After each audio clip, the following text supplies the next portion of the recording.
alguém desempregado, deseja se colocar de pé, para no ato de fé a gente poder orar, poder colocar diante de Deus a tua vida, ou se talvez você esteja vivendo um novo momento no trabalho, precisando de uma promoção, que todos nós normalmente precisamos, né, com exceção dos aposentados, mas vai ser promovido, mas precisa de um aumento e muito significativo, amém? Então, você se coloca de pé que a gente vai orar, pedir a Deus para abrir a janela dos céus em nosso favor, estamos abençoando, como diz a sua palavra.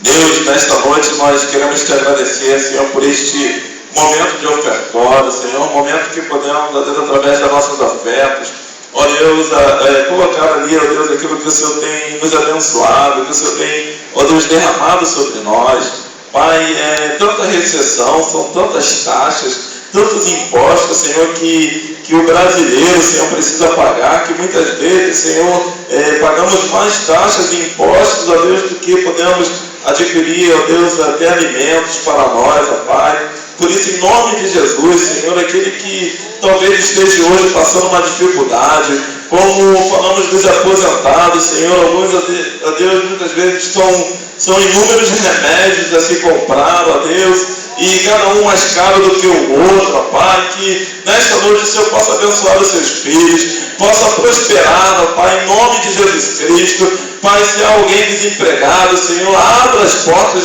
nesta noite em nome de Jesus. Sabemos que basta uma palavra tua para que os montes venham se mover. Pai querido, por isso nós clamamos nesta noite que os montes do desemprego sejam removidos nesta hora, que o monte da dificuldade financeira seja removido nesta hora. Ó Deus, em nome de Jesus Cristo, ó Pai, ó Deus, abençoa os teus filhos nesta noite para a glória e honra do teu nome. É o que nós te oramos neste momento, em nome de Jesus. Amém. Amém. Aleluia. É uma tarefa, às vezes a gente fala, parece redundante, né? Toda vez que a gente vai pregar, pode ficar nervoso.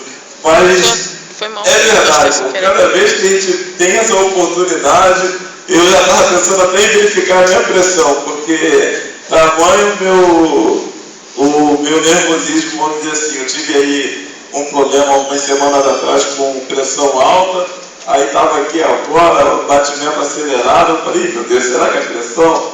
Mas em nome de Jesus não é realmente o desejo de fazer o melhor para o Senhor. Por isso eu gostaria de convidar a igreja a se colocar de pé. Nós vamos ler um texto que está em Êxodo 25:8.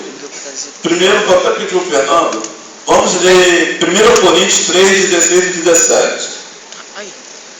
1 Coríntios, capítulo 3, verso 16 e 17. Amém? Misericórdia para mim. Então nos diz assim a palavra de Deus: não sabeis vós que sois o templo de Deus e que o Espírito de Deus habita em vós? Se alguém destruir o templo de Deus, Deus o destruirá, porque o templo de Deus, que sois vós, é sagrado. Em outras versões, santo. E vamos ler lá Êxodo 25:8. Aí eu vou pedir a ajuda do Fernando para a gente poder ir mais rápido. Êxodo 25:8 está falando alguma coisa também a respeito do templo. E diz assim: e me farão um santuário e habitarei no meio deles. Nós lemos dois textos falando algo a respeito de templo. Poderia sentar, irmão? Nós lemos dois textos falando algo a respeito de templo. Nós lemos lá no Antigo Testamento quando Deus ele institui a construção do tabernáculo. E aí nesse versículo, no versículo 8, ele diz: me fará um santuário e eu habitarei no meio dele. Então a gente já vê Deus ele mostrando, ele dizendo o seu princípio para a construção do tabernáculo. Não era apenas guardar as tábuas da lei, não era apenas ter ali um objeto simbólico, mas era para que pudesse haver a manifestação de Deus ali naquele lugar. E nós que estudamos história, a gente ouve alguns relatos de construção de templos. Os povos antigos,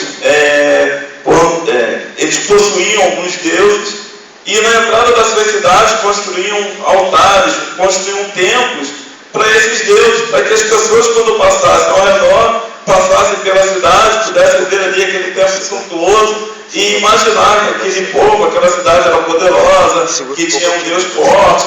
A gente vai lá para a Grécia, lá a gente vai ver também algumas questões relacionadas a isso, mas a ministração de Deus é diferente, porque não é para mostrar para os povos ao redor que ali existia um Deus, mas era para habitar no meio do povo, do próprio povo, para que as pessoas pudessem ali ter um local de adoração, um local da manifestação da presença de Deus. E aí nós pegamos alguns textos falando a respeito de templo. E um dos textos diz que o templo é um lugar de constante adoração. Está em Lucas 24, 53. E diz assim o texto: estavam sempre no templo, louvando e bendizendo a Deus. Então, dentro desse decorrer dos textos bíblicos, a gente vê algumas funções do templo. E uma dessas é que estivessem ali louvando e bendizendo a Deus.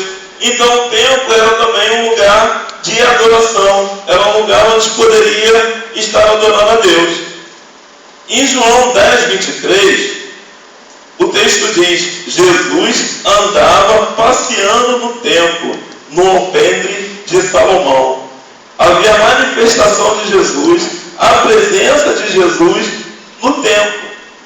Então, voltando para a ideia anterior dos gregos, de alguns povos, era apenas ali um ato simbólico para dizer que existia um Deus e vencedor, mas que a gente sabe que não havia nada. Mas na função do templo que nós estamos lendo, do tabernáculo, era a manifestação de Deus, a presença de Jesus e o momento de oração. Diz assim ainda em Mateus 21, 14. Esse nós vamos ler. Mateus 21, 14. Juntos. E chegaram-se a ele no templo cegos e coxos, e ele os curou. Então chegaram a Jesus no templo, pessoas cegas, coxas, e Jesus curou. Jesus manifestou a sua cura, manifestou o milagre. Diz ainda em Atos 3:1 que Pedro e João subiam juntos ao templo à hora da oração, a nona. Então Pedro e João iam juntos para orar, para se colocar diante de Deus. Então nós vimos aqui algumas referências relacionadas ao templo, como os povos, como os judeus viam o templo, como Jesus via o templo, qual atitudes, atribuições tinha o templo, momentos de oração, momentos de cura, momentos de ministração a coxos, de cura a coxos, momentos de ensino da palavra de Deus, momentos que nós vamos ver que a manifestação de Deus estava presente ali naquele momento. Vamos ler ainda, agora Jeremias 7, de 4 a 9, porque nós lemos que nós somos salvos, que o templo do Senhor tem que ser salvo. Nós lemos em 1 Coríntios 3,16. Agora Jeremias de 7, de 4 a 9, diz assim: não vos ferem palavras falsas, dizendo: templo do Senhor, templo do Senhor, templo do Senhor são estes.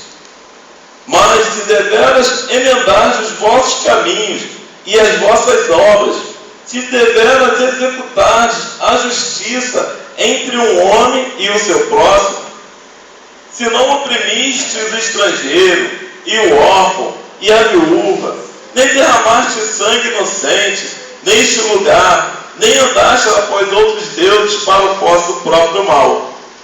Então eu vos farei habitar neste lugar, na terra que dei a vossos pais, desde os tempos antigos e para sempre. E eis que vós confiais nestas palavras falsas, para que para nada são proveitosas. Furtareis vós, e matareis, e cometereis adultério, e jurareis falsamente, e queimareis incenso a Baal, e andareis após outros deuses que não conheceis. Jesus ele vem falando no texto, Deus ele vem falando a respeito da condição do templo, que as pessoas estavam ali se chegando ao templo, num lugar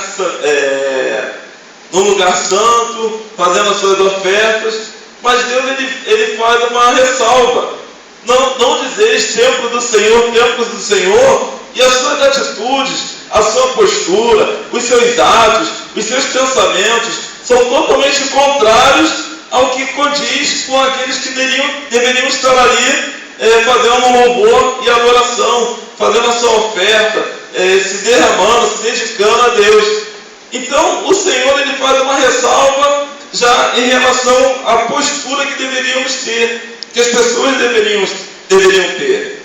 Aí voltamos para o nosso texto de 1 Coríntios 3, 16 e 17, que diz: não sabeis vós que sois o templo de Deus, e o que o Espírito de Deus habita em vós? Nesse momento acho que começa a nossa mensagem. Nós vemos que a ação de Deus ela independe de local. Amém? Nós sabemos que nós não precisamos estar aqui nessa estrutura, nessa construção, para que Deus possa se manifestar. Amém? Amém. Mas o texto de 1 Coríntios, ele diz o quê? Que quem era o templo do Senhor agora? Somos nós. Nós somos o templo do Senhor agora. Ou seja, tudo aquilo que nós vimos na condição que era dedicada ao templo, a oração, a cura, os milagres, a manifestação de Deus, a presença de Jesus, a santidade, todos esses valores que estavam ali entrelaçados, que estavam agregados ao templo, esses valores fazem parte de quem agora? De nós. Essa é a nossa responsabilidade, que está dizendo lá em 1 Coríntios, que não sabemos, nós que somos templos de Deus, e que o Espírito de Deus habita em vós. Ou seja, dentro dessa condição, nós não poderemos pecar, não devemos, não é viver em pecado, não podemos estar profanando o templo, que somos nós, não podemos estar tendo atitudes que são contrárias à palavra de Deus. Mas isso aí é simples, isso aí a gente